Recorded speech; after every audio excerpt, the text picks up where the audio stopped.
And then Eddie Masters came into my life, dropped me a message on like a December maybe of 2016. What are you doing next year? No, I've not signed anything yet. I'm pretty open. He said, right, well, I've got a Bergamot deal. Jack Moyer, I think, had just left the team. He had been on Bergamot.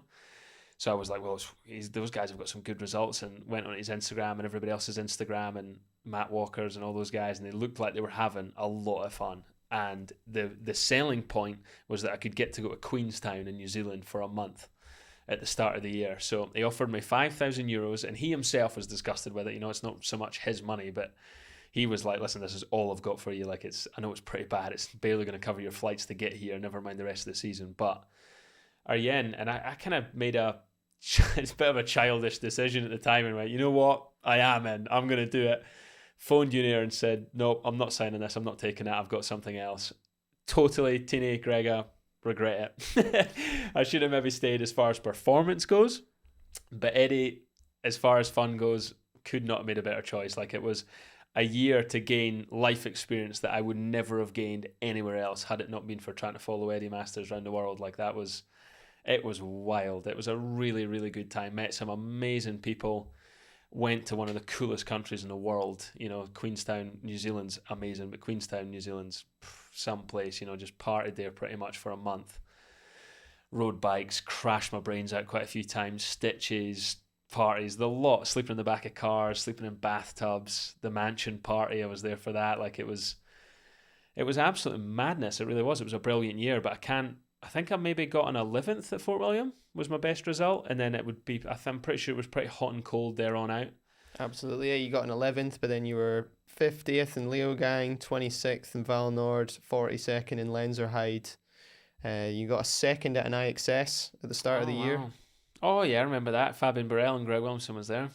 Yeah, there was, again, glimmers. There was glimmers of hope where I thought, yep, okay, it's definitely there. I can do this. I can do it. But then at the end of that year, I didn't really, and I mean, I hadn't approached. I didn't even know you had to go around the pits and ask people to ride for them. I was just assumed they'd see your talent and come and find you. But it's not really the way it works. You have to get yourself out there. But I hadn't done that. So towards the end of 17, hot and cold, party boy team. I'm going about with sliders on, looking pretty unemployed. Like, it was, it was fun. It was relaxed. Oh, I definitely wasn't sweating. It was chill, but it wasn't employable. That was for sure. So.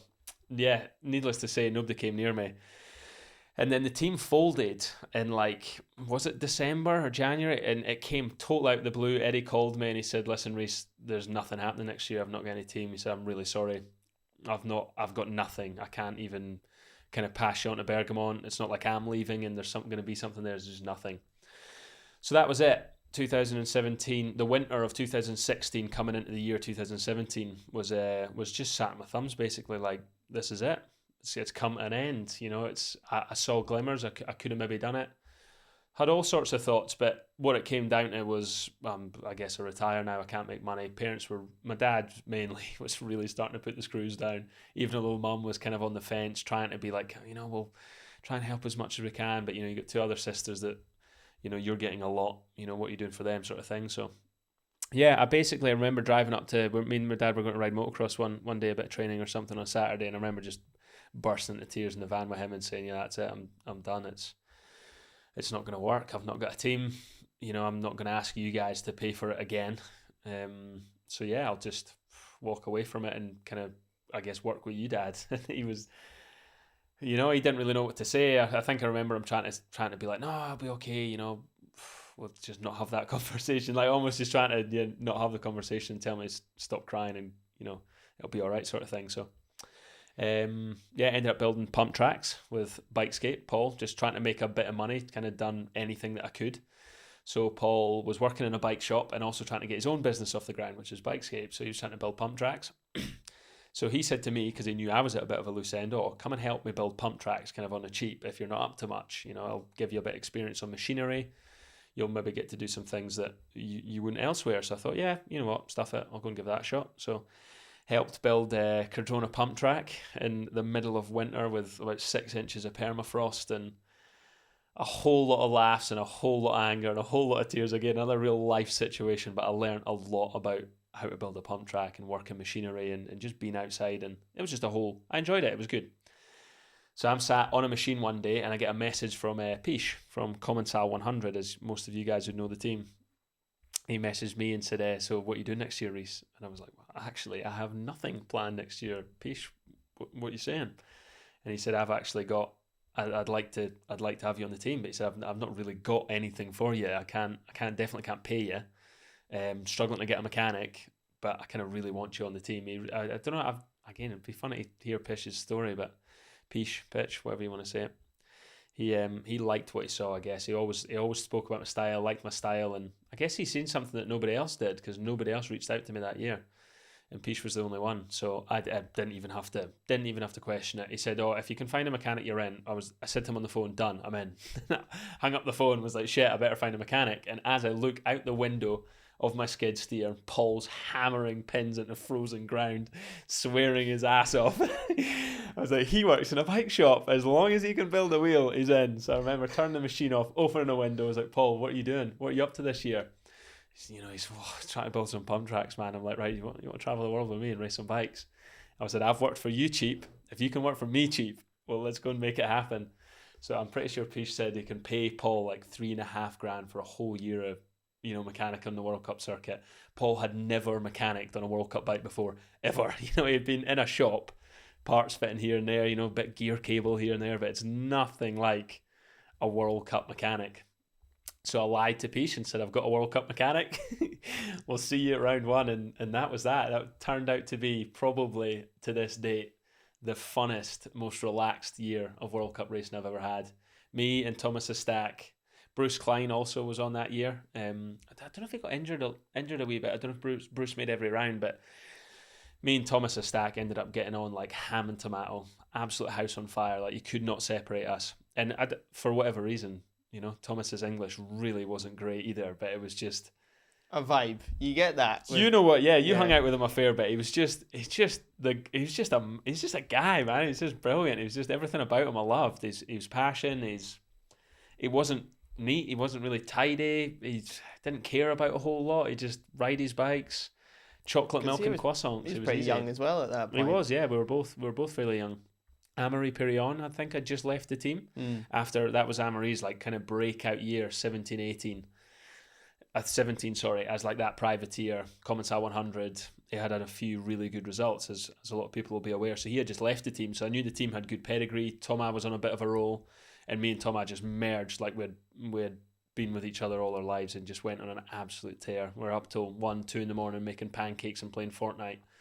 Like the night before World Cup finals at Val d'Isole, and then I stuck it in 7th, he stuck it in the box. Like, it was just one of those years, it was just nothing was difficult. Nobody was changing bike setup.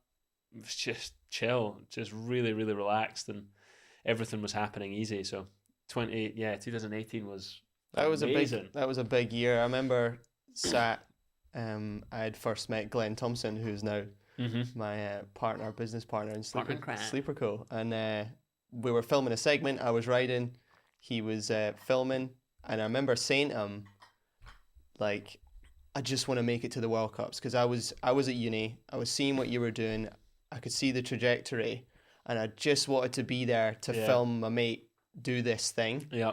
And he'll remember that conversation as well. And sure enough, couldn't get out to the World Cups, was begging Pish to pay me. Didn't have the money to get a filmer at all, and I had no portfolio whatsoever really in terms of videography. And then you came to Fort William, so I was like, yes, I'll go document this. And Fort William was the round where you got on the box. Like, that was the breakout result. Yeah. And then we made that video, Dreams Come True, for anyone that's seen that. Put it up on screen. Yeah, that was a brilliant weekend. Ended up getting fourth, kind of. Yeah, wild weekend. Can't really remember any of it. It was just all a big blur. I felt like an underdog that year. 2017, 16. There'd been shit years. Hadn't really had any results. I'd kind of this was a last ditch attempt. I'd retired, basically. Decided I wasn't going to do it anymore. Then this team had come along, and it was all a bit of just a kind of final whirlwind. Not really knowing what I was playing at, but willing to give it a shot, and the stars aligned. It's definitely worth emphasizing that you were very much on the verge of quitting. Like I remember, I pretty much had quit. Sitting in the van with you, and you were like, "Yeah, nah, I probably won't bother. I'll probably just go welding with my dad and ride motocross." Yeah. And I remember feeling just so gutted that was like it was over for you. Yeah.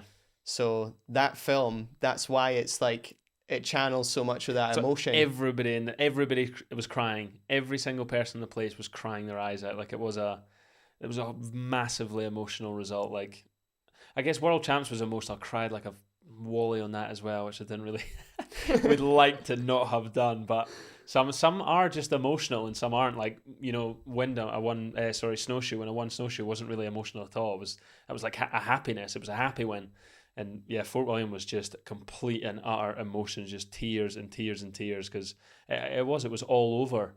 Not only 4 months previous to that race, it was all over. The dream was done. It was dead in the water. I wasn't going to make it. I wasn't good enough.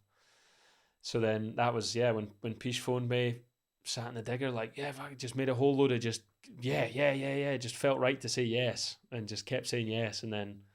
Before I knew it, I'm stood in a box in front of Scotland. Is what it felt like. It was madness. And it was such a patriotic moment because it was the first time anyone had sat on the podium in elite in male from Scotland. Yeah. Since Stu Thompson, yeah, which is a long time ago. Way back, yeah. So that was huge.